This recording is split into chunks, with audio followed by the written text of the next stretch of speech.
Every journey we go on in life starts off as a dream. It has its beginnings somewhere in our imagination.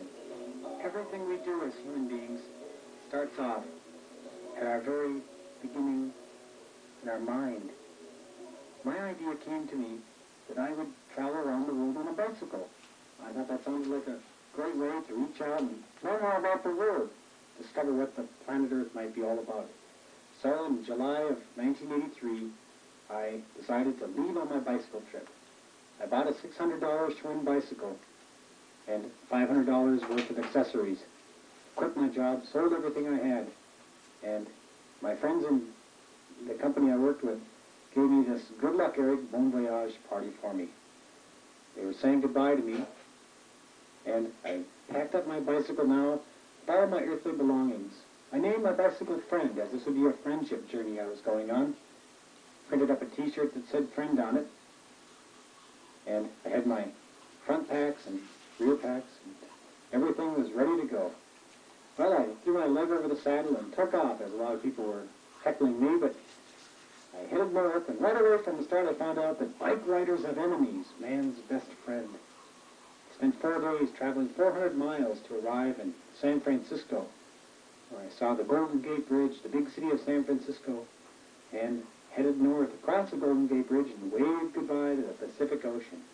Heading northwards across northern California, I crossed into Oregon. My body hurt in places where I'd never had such preparation, ache, pain.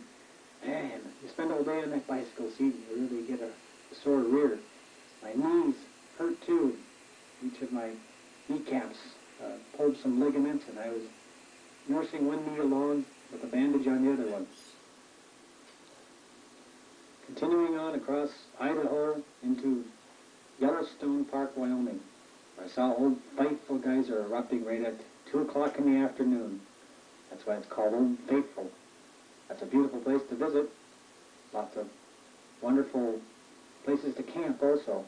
I was finding camping out to be a great way to get back to nature, to just enjoy being close to the earth and having a free place to stay too.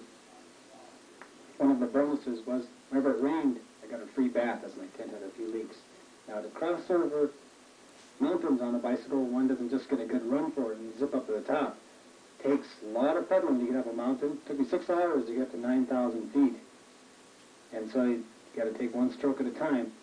20 minutes to get down the other side and to zip down into the Badlands, where I saw a monument under construction to Chief Crazy Horse. He was an American Indian chief. The American Indians are natives of America. They lived here for over 10,000 years, and they said that God is nature. So the American Indians never would have thought of making a mountain, because carving a mountain, that is, to look like an Indian chief, because they said that the natural world was all holy. It was the Mother Earth, and they considered it very sacred. They also had many animal spirits, birds and wolves and foxes that they considered to be their life, spiritual forces, and their ancestor spirits who would give them profound messages.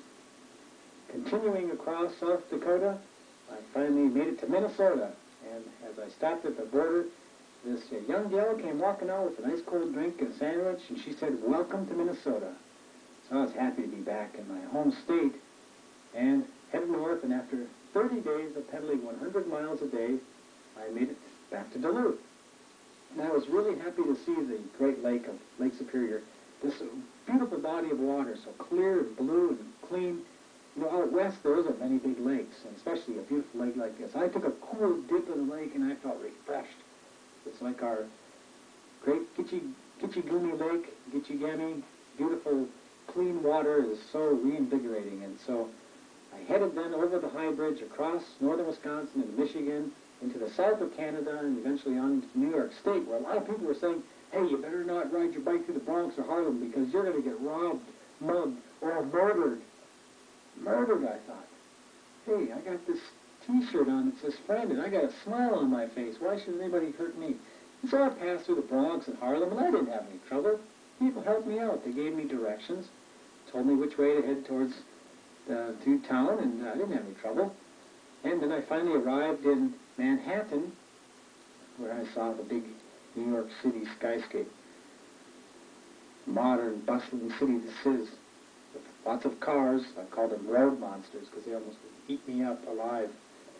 And didn't have any troubles, passed through New York City, across the Brooklyn Bridge, and arrived on Long Island, where I stood out in front of the supermarket reading my map, trying to figure out a place I could camp tonight. And this guy came up to me and he says, "Can I help you out?" And I said, "Yeah, I'm looking for some place to camp out tonight." He said, "Well, why don't you come stay at my house?" And so I did. I trusted him, and I met his family, really wonderful family, and they were very kind to me, fed me some food every day, and I stayed for 3 days then, and I really love these people. They were great. And I also learned a valuable lesson. That is, if you stand out in front of a supermarket, reading a map, acting lost, people will come up and invite you to stay the night. So I learned a valuable lesson there. And they were sort of my family away from home. And they really helped me out a lot and helped me prepare my bicycle now for traveling overseas to London. So I got my bike packed up in a bag, in a box that is, and I got my airline ticket and my visa and planned my route that I would be leaving America. So here's the route that we're going to go on now. Here's the big old world up in front of us, and right there is Duluth, but my journey actually began over here in California. I went across to Duluth through the New England states to New York. I'm going to fly to England, go up through Scotland and Wales, hop across over to Holland and down into France and through Germany, Italy, into Greece, and into Turkey, and then through the Mideast down into Egypt, where I'll then go past the pyramids and take an airline flight over to India, up to Nepal, across to Calcutta, to Bangladesh, Burma, and down into Thailand, which is way over on this other side of the world now. We'll go down through Thailand into Indonesia, right underneath the equator, and then go to Sydney, Australia, and I'll do my long bike trip across Australia, up around the western coast of Australia, and down through the center. Then we'll hop over to New Zealand, and then to New Caledonia, on up into the Philippines, to Korea, across China, to Japan, and then we will find ourselves heading from Japan across back to U.S. territory of Hawaii, and then back to America. So that's going to be the journey. Now let's see what happens when I arrive in London, England. I felt like I was on another planet. The people spoke so quickly, I thought they were speaking French. They eat these strange foods, mincemeat and Cornish pies and fish and chips, and they drank bitters beer, and the cars drove on the wrong side of the road, when in our country we drive on the right side of the road. But the English people, they seem delightful enough. They'd tip their hat and say, "Hello." I met this English bloke in Liverpool, and his name was Gary. Gary, on a rainy day, invited me to come and stay at his parents' house. So I met his mom and dad. His mom cooked up some Cornish hens, and we had some pudding, and she called me the Yank, and they really enjoyed having a Yank staying with them.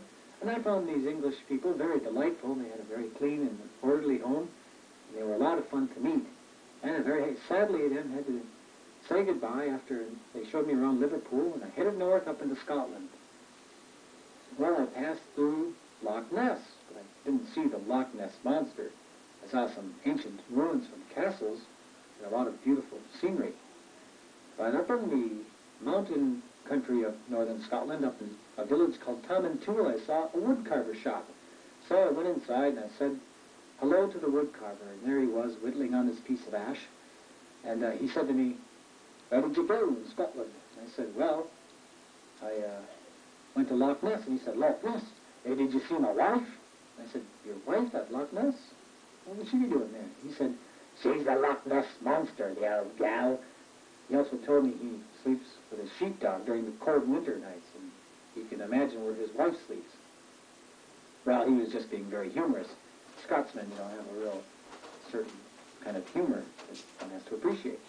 I headed across the English Channel by a ferry now and arrived in Holland. And Holland's this country made up of windmills. They have windmills used for pumping the water around Holland. Most of Holland was man-made because the land was very swampy and low. They pumped the water out and filled it in with dirt, and so they created this land. Now I found many places to sleep free for the night as I traveled through Holland and Europe, especially underneath bridges. Except for the